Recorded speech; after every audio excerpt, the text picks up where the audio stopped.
They said money could buy anything, until Daniel Reed realized it couldn't buy back his peace. By 7:58 a.m., the billionaire who once owned half the city sat in a marble office that felt emptier than a coffin. The bankruptcy papers lay before him, pen trembling in his hand. 2 minutes left before everything he'd built was gone. But fate doesn't always knock with a grand entrance. Sometimes, it whispers through the hands of someone you least expect, someone who cleans the floors beneath your feet. And that morning, it whispered through Maria, his maid. Daniel Reed had been the kind of man who made headlines without trying. The tech visionary who turned a college dorm idea into a billion-dollar empire. He had everything: mansions, cars, a private jet, and a name whispered with envy. But success, like glass, shines brightest before it shatters. 3 years of lawsuits, failed investments, and betrayal had left him hollow. His wife, Elise, had walked out 2 months before the bankruptcy, taking their son with her. His board members had turned their backs.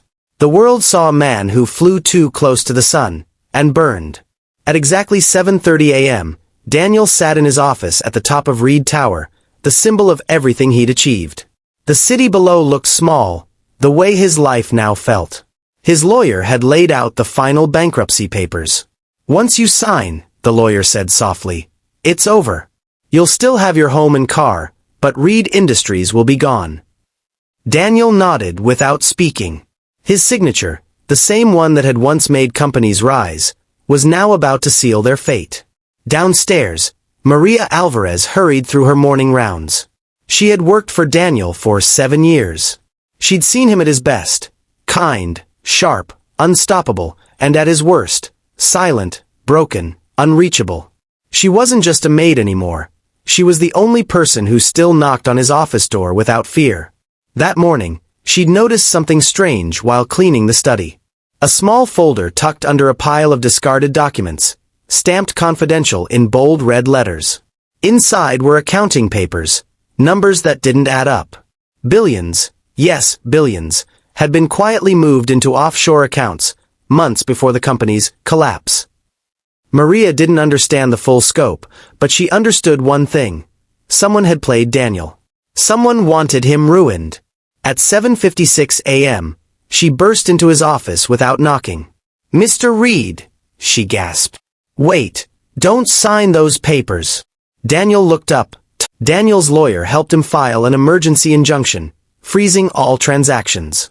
By the time Peter arrived at the office that morning, the police were waiting. When it was over, Daniel sat quietly, staring out at the city that had once looked so small. Now, it seemed vast again, alive with possibility. Maria stood at the door, still unsure if she had overstepped. "You saved my life," Daniel said, turning to her. "Not just my company, me." She shook her head. "I just did what anyone would do." "No," he said softly, "most people wouldn't have cared enough to look twice." Months passed. The story made headlines again. Reed Industries saved after massive fraud exposed. The world called it a comeback. Daniel called it redemption. He rebuilt not just his company, but his way of living.